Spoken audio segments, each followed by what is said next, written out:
Hello everyone, my name is Emma Hauschild and this is my Geneticist project for EFB 307. Today I will be discussing Franklin Stahl, his life, and his research projects.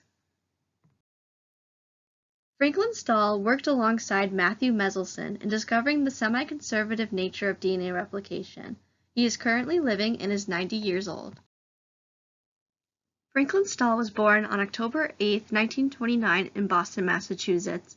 Stahl attended Needham High School, and after graduating his mother believed that he should join the Navy, but World War II soon broke out and changed both of their minds, so instead he decided to attend college.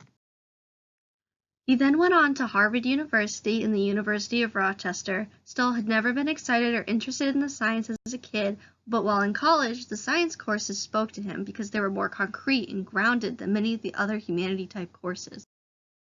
Franklin has had his ups and downs in relationships. Franklin met Mary Morgan in 1955. They hit it off and married only 1 week after they met. Only 2 months after that, they split. He started to drink as a result. The two of them decided to get back together once their first child was due to arrive. Mary later died in 1996. Franklin eventually found new love with Henriette Foss. They have not married, nor do they have any children together. Both Franklin and Henriette are still living. They both live on a farm in Oregon, pictured here in the slide. Franklin and Henriette have been able to conduct and bond over multiple scientific studies together. During his education, Stahl attended a course at Woods Hole, where he met Matthew Meselson. In one interview, Stahl confessed, "I partied my way through that course. During that partying, I met Meselson. The two had hit it off right away and made plans." Around this time, Watson and Crick, who had taught courses at Woods Hole, were receiving recognition for their model of the DNA helix. This is what gave Meselson and Stahl the idea to research DNA replication.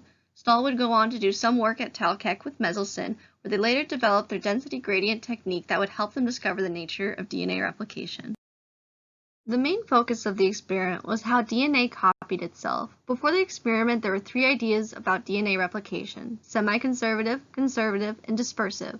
In the experiment, they saturated E. coli samples in heavy nitrogen and compared their ratio of light to heavy nitrogen to deduce which method was most likely occurring. In semi-conservative replication, the DNA helix unwinds and splits in the middle so that there are 2 templates. In conservative replication, the DNA was believed to be wrapped around histones that could copy the helix as a whole. Finally, in dispersive replication, the DNA was believed to only copy itself in small nucleotide chunks.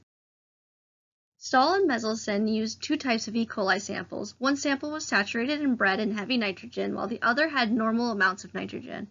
Nitrogen normally has an atomic mass of 14, so when I refer to heavy nitrogen, I mean that the nitrogen used has 7 protons, 8 neutrons, unlike the normal 7 to 7.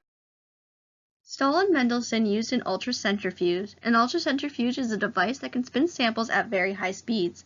This centrifuge allows for the separation of particles or DNA based on weight. They also used a microdensometer that measures the density of a small area on an image.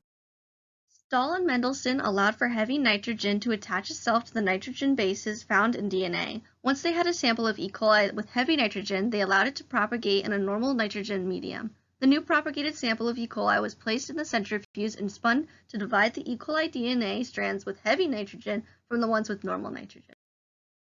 Once the separated E. coli DNA enriched in heavy nitrogen sank to the bottom of the test tube, while the normal E. coli DNA strands were close to the top, ultraviolet absorption photographs were used to register the bands of heavy and normal nitrogen concentrations, and a microdensometer was used to analyze the density of the bands. The results of this experiment supported semi-conservative replication. This method was noted by the gradual shift from a thick band towards the right of the image, indicating the heavy nitrogen DNA strands, to a heavy band of normal nitrogen DNA strands towards the left of the image. This figure illustrates the first idea of semi-conservative replication. The heavy nitrogen strands are indicated by the striped blocks, while the non-striped blocks are representing the normal nitrogen strands. After the original helix splits, it produces a normal nitrogen strand of DNA. The normal nitrogen strands increases with each generation. This steady increase of normal nitrogen strands leads us to believe that the semi-conservative method is occurring. Conservative replication would have resulted in a constant concentration of 100% heavy nitrogen strands, while dispersive replication would have resulted in a fluctuating ratio based on the replication of which segments were copied. Scientists have recreated this famous experiment and have confirmed that semi-conservative replication does occur in E. coli.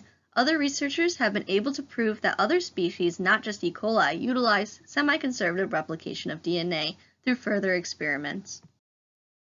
In addition to Stahl's semi-conservative replication research, he did extensive work on bacteriophages, where he confirmed that they have a circular genetic structure.